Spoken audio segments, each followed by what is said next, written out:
All right. Our next speaker is Zhen Peng and from Curtin University.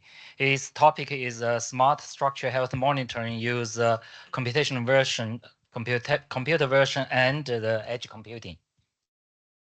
Good afternoon, everyone. Today is my second time to attend the ANSHM workshop. So this is I think it's one of my favorite workshop or conference I like to attend because all the presenter and doing exactly the structural health monitoring, and also we have some input and attendance from the industry. This is very unique. So today I want to present my recent work on the health monitoring using the computer vision and edge computing.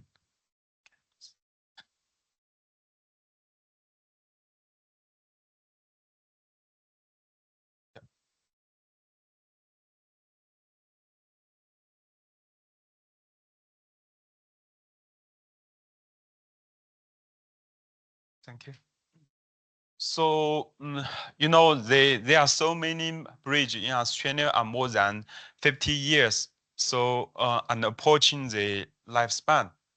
Uh, but so here the question is, on what indicator or what measurement is critical or important to evaluate the condition of these bridge structures. So there is a survey conducted in North American bridge structural engineer.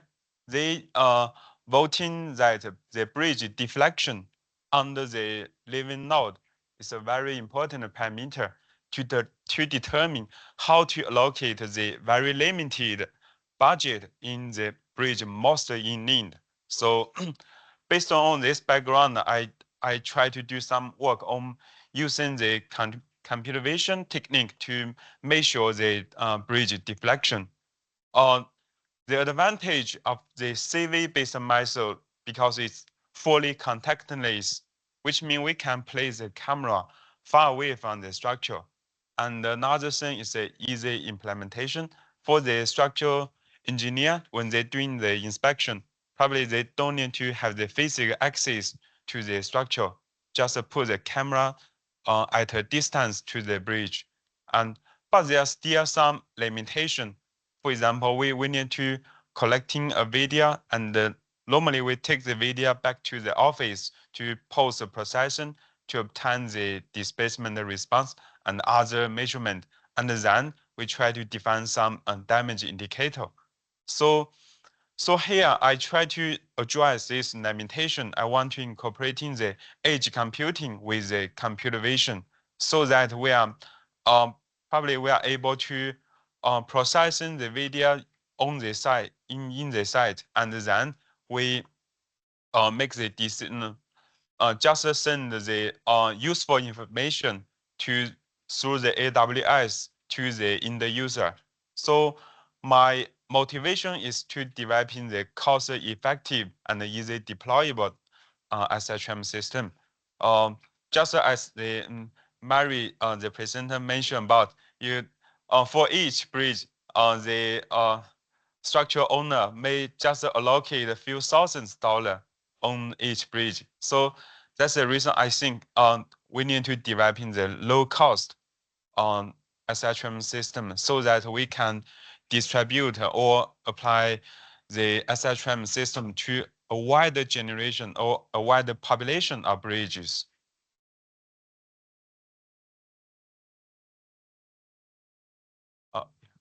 So here is the framework of my study. Firstly, we can install an edge device on the structure, and then we target to the region of interest, normally the mean span of the bridge, and then we deploy the computer vision algorithm to the edge device to obtain the bridge displacement response, and we directly send the response from the 4G transmission to the AWS.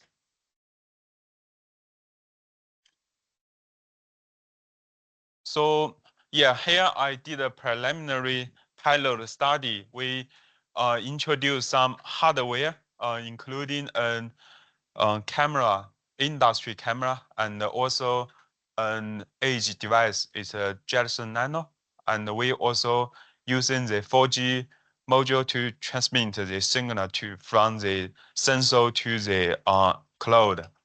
So regarding the, you can see the overall price hardware cost is just about $700. So for each sensor node, which means it's we can claim it's a loss cost effective sensor.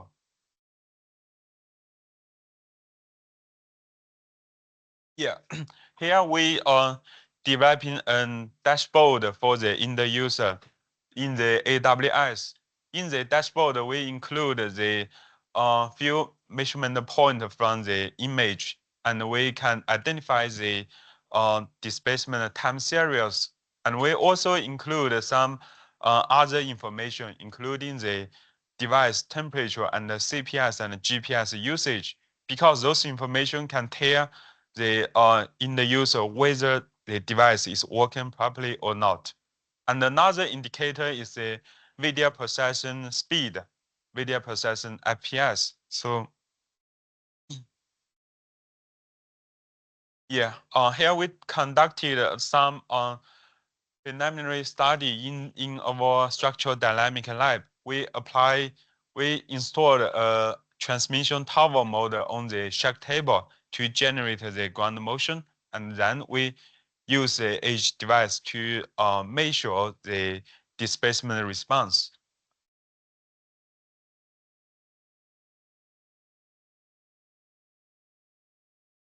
Yeah. Normally, when we're talking about the computer vision based method, we are care about the accuracy. But if we introduce the edge computing, because the computing uh, resource is very limited in the edge device, so we need to carefully evaluate the efficiency.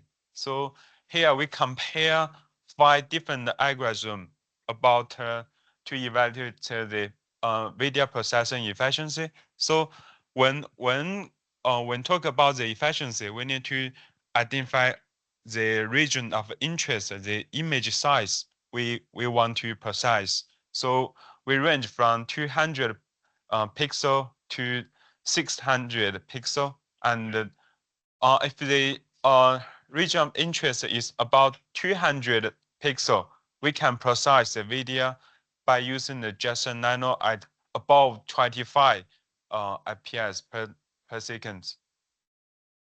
And then we calculate the accuracy. We apply the ground motion, but not a very strong ground motion, a little bit small ground motion to the structure, because normally this bridge under the traffic load, the displacement might not be very big. So here, the result showing here, we can achieve at a sub-millimeter accuracy by using, for example, here on the right-hand side figure shows that the accuracy is about, the error is about below 0.4 millimeter by using the this device.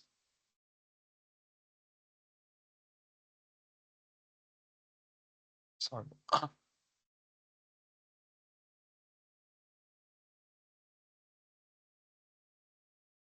Sorry.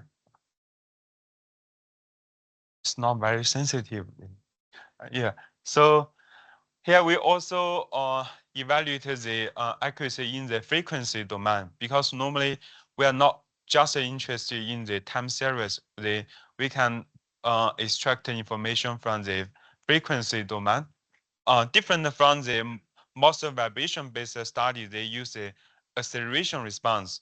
The acceleration response is dominated by the high-frequency signal.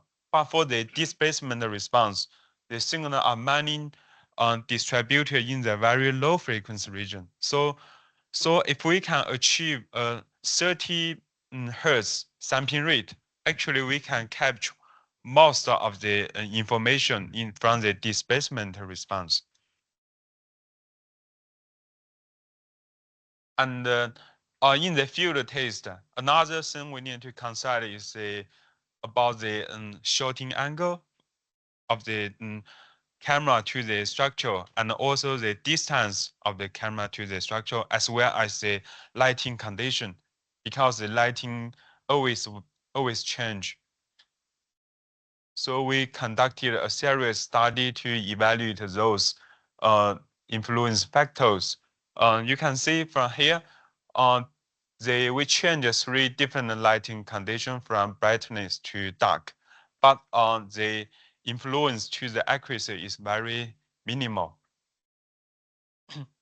And also the shooting angle, we still can achieve a high accuracy from different shooting angle. And finally, we evaluate when the vibration is very small.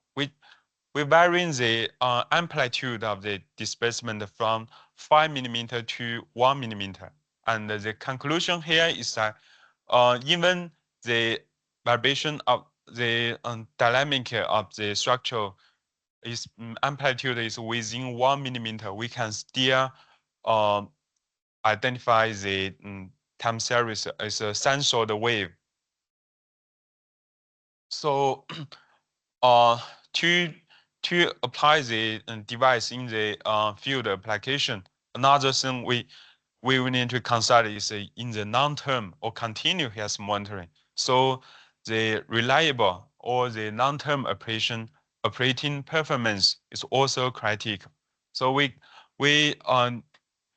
just put the sensor over there for a duration of time, and we can see we can consistently achieve the temperature of the device is always slightly above 50 degree, which means the device works normal. And then we applied the vision technique in the field test on the one bridge in Perth. Here we install the sensor underneath the bridge. Yeah. And we target to mean the span of the bridge structure. And we also installed some accelerometer and a camera above the bridge to measure the traffic flow. So here you can see, I'm not sure you can see very detail. We from this segment of the bridge, we can using the CV method to identify some facial points, and the computer vision method just tracking the facial point from the first frame to the next and the other adjacent frame to capture the relative motion. So yeah, here the green line showing here are all in horizontal direction, which means the facial point in the first frame and the other frame are matched very well. Only the key points match very well, we can obtain the displacement accurately. So in here, you can see this bridge, we have 2 directions. One is from the Fremantle to the Perth City, and so many heavy traffic will go through the bridge. So we can see from here when the most of the truck are distributed from the Fremantle to Perth City and from Perth City to Fremantle, on the curve of the displacement are show a downward trend and then back to 0, and yeah, and the value in the left and the right side is slightly different. This is because we can explain from the influence line theory, but I not go through the very detail because it time. And yeah, during the half day measurement, the displacement of the bridge under traffic is within 4 millimeter. And this figure shows the top 10 deflection we measured and the corresponding traffic condition. Each figure shows there are some very heavy truck on the bridge. And definitely there are some influence factor to the camera, like the wind-induced camera motion and also the light condition effect. Yeah, here is a basic conclusion.